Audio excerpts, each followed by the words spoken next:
Jujutsu Kaisen é uma obra superestimada que não merece a fama que tem?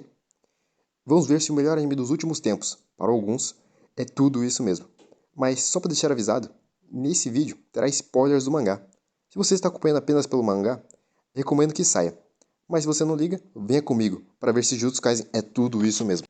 Lançado em 5 de março de 2018, obra com a história de Yuji Tadori, que acaba por comer um dedos do Sukuna, o rei das maldições. Isso faz com que ele se torne o hospedeiro de ser demoníaco, com intenções malevolentes. Na sua primeira temporada, que é do capítulo 1 ao 63, não se tem nada de muito especial, sendo bem mediano. Mas ainda assim, tem suas qualidades. Uma delas, na minha opinião, é o arco do Mahito, que apresenta o próprio Mahito, que é um vilão sensacional, sendo um dos melhores de Jujutsu Kaisen. Ele é uma maldição, nasce do ódio que os humanos têm sobre eles mesmos.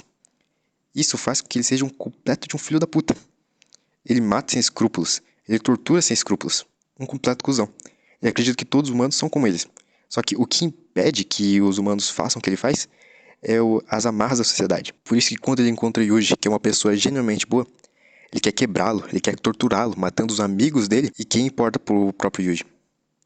Isso faz com que ele tenha uma fixação com o Yuji e que ele faça o que o Yuji quebre sua determinação. Outro personagem que aparece nesse arco que é bastante interessante é o Nanami, que mostra muito que a sociedade de Jujutsu é uma completa bosta de se viver. Mostra que alto escalão de Jujutsu não se importa com os menores. Que por conta disso, ele saiu desse mundo e foi trabalhar como um assalariado normal. Só que ele acabou notando que trabalhar como um CLT comum é tão ruim quanto. Isso faz com que ele volte ao notar que, pelo menos trabalhando como feiticeiro de Jujutsu, ele ainda assim estaria feito algo bom para a sociedade, protegendo as pessoas das maldições. Outra coisa legal desse arco é o Junpei, que acaba morrendo, né?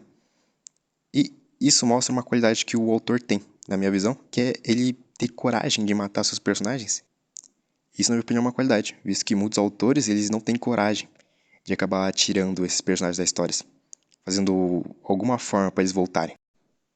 Na sua segunda temporada, que é do capítulo 65 ao 137, é aí que começa Jujutsu Kaisen a entrar no mapa para mim, dentre um dos shonens modernos mais bem feitos. Isso é inegável e o quão impactante Jujutsu Kaisen foi pro mundo dos animes. Isso é inquestionável, do quanto de adolescentes o anime acabou inspirando. Isso foi o equivalente, na minha opinião, do hype que foi Naruto aqui no Brasil.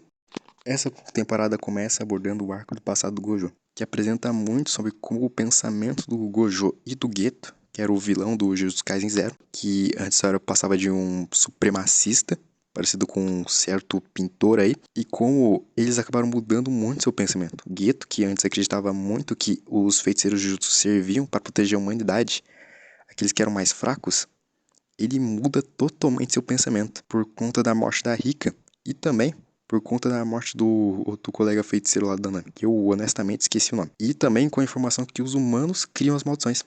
Isso faz ele ficar maluco, porque ele começa a se questionar. A gente protege aqueles que no final causam a nossa dor. Os feiticeiros morrem protegendo os humanos das maldições, mas no final, os humanos são responsáveis pela dor dos feiticeiros, né? Pela morte deles, já que eles são responsáveis por criar as maldições. Entrando nessa espiral estranha. Isso faz ele enxergar humanos como seres que deveriam ser eliminados, para assim os feiticeiros viverem em paz. Isso acontece ao contrário do Gojo. O Gojo, que antes ele era totalmente arrogante, não que ele não seja ainda, mas antes ele honestamente não se importava com os humanos. Ele acreditava na superioridade do mais forte. Mas por conta da morte da Rika, e ele acabar refletindo um pouco, ele começa a notar que ele precisava mudar no sistema de Jutsu, porque no final, quem tomava no cu eram os feiticeiros, por conta do alto escalão de Jujutsu. Isso faz ele querer se tornar professor para instruir a nova geração de feiticeiros. Acaba criando uma rixa entre esses dois personagens muito interessante. Agora entrando no arco de Shibuya, que é um arco importantíssimo para a própria trama do anime, tanto porque acontece a porra toda nesse arco. Gojo acaba sendo selado, maldições e energia amaldiçoada acabam sendo revelados para o público, e também importantíssimo para o desenvolvimento pessoal do Yuji. Pra pior, já que o mesmo acaba pegando uma depressão fodida pelas mortes que acabam acontecendo em Shibuya, que ele acaba atribuindo a elas, porque essas mortes foram causadas pelo Sukuna, e também pela morte da Nobara e do Nanami. É um arco inegavelmente muito importante, mas ele perde muito do impacto quando você para pra notar que ele acaba sendo encaixado num momento muito Cedo. já que a gente passou muito pouco tempo com a obra.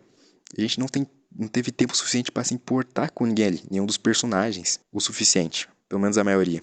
Então, por exemplo, com a morte da Nobara, a gente não consegue se importar tanto assim com ela. A gente passou pouquíssimo tempo com ela.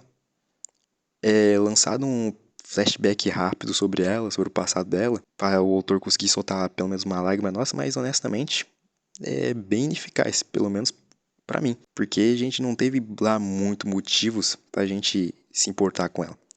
Isso não acontece só com a Nobara, não. Acontece com muitos outros personagens que vão morrer mais pra frente, como a Mai, a Yuki, dentre outros, que não são tão relevantes assim pra gente, para o ponto de a gente chorar por eles ou se importar com a morte deles. Na sua terceira temporada que está sendo adaptada agora, que adapta o Jogo do Abate, que vai do capítulo 137 ao 221, que é um evento pós-Shibuya, que está acontecendo por conta que o Kenjaku acaba criando várias barreiras por todo o Japão e faz com que várias pessoas acabem jogando um jogo até a morte, cujo objetivo é ganhar pontos. Quando você mata algum jogador, você acaba ganhando um ponto. E os jogadores são tanto feiticeiros do presente, feiticeiros que foram reencarnados do passado e pessoas comuns que tiveram sua energia amaldiçoada e técnicas inatas despertadas agora por conta que o Kenjaku acaba utilizando o Mahito, utilizando o Uzumaki nele com a maldição do Mahito, Para assim alterar a alma dos jogadores. este arco tem como foco principal as lutas.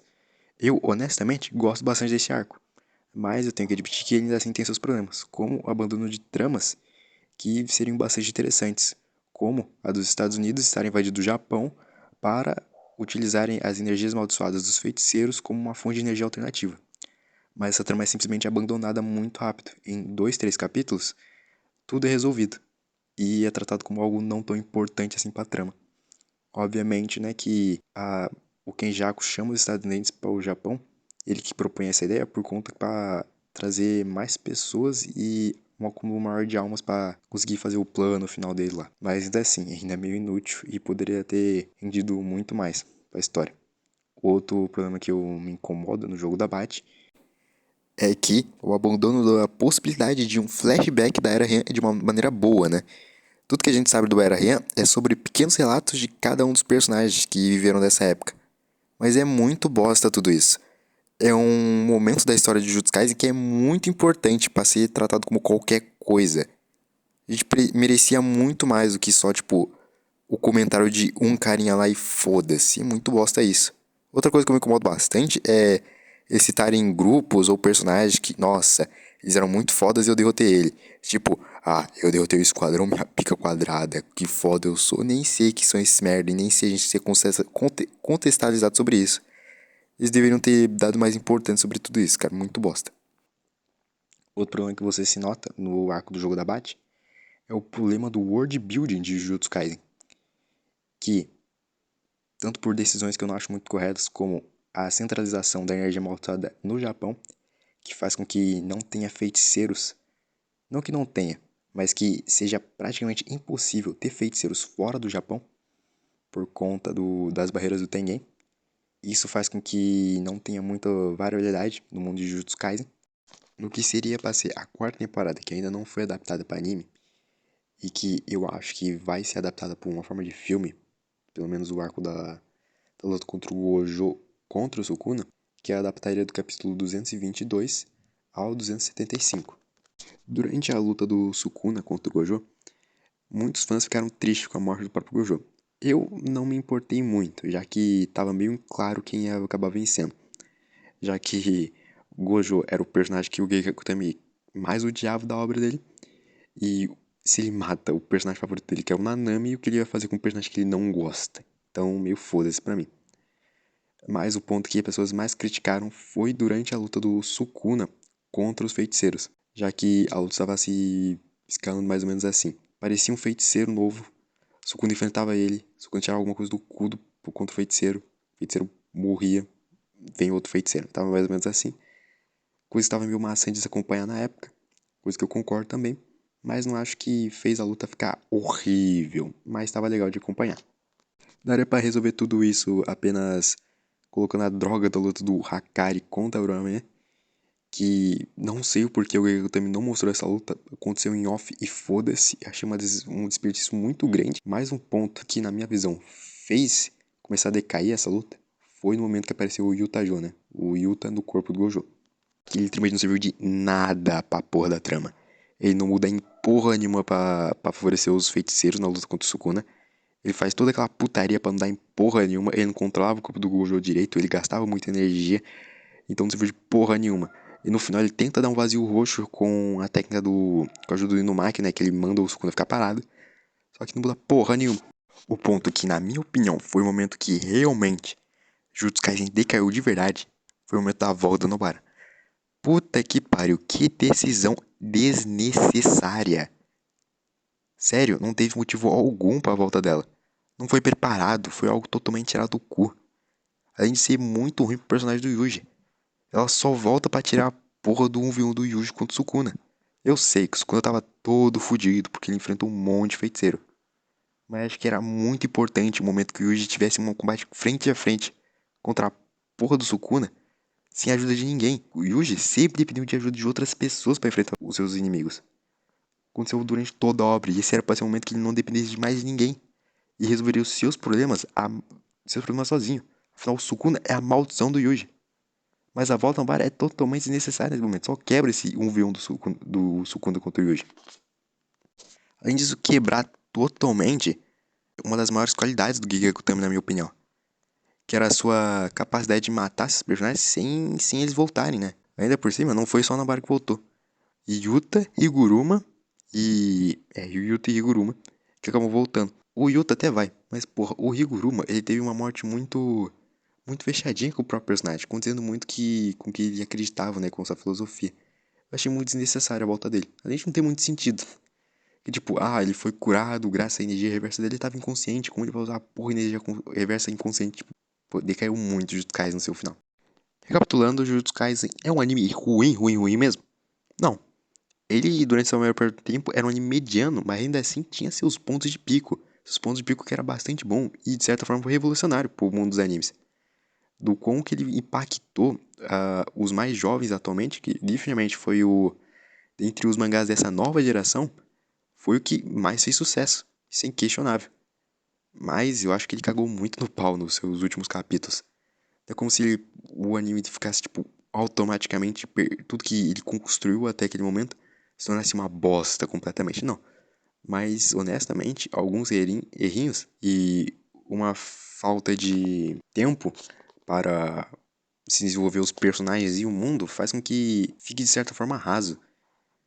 E isso eu acho que é um dos pontos que fez Jujutsu Kaisen decair bastante pra mim. Mas, se não fosse aquele final de merda, Jujutsu Kaisen pra mim acabaria com o quê? Um 7,5. Mas com esse final fica com 5,5 na minha opinião. É ruim? Não, é um anime mediano. Mas não é a melhor coisa do mundo, vamos ser sérios. Tem seus erros que eu aponto aqui. Mas o principal deles é definitivamente foi a sua falta de tempo de se aprofundar nos personagens e no seu mundo. Então, eu fico por aqui. Eu sou o Tucano Geek. E se você concorda comigo ou não, fale aí nos comentários. Eu quero ver sua opinião. Também aproveite se você gostou, deixa o like e se inscreva no canal para ver mais vídeos.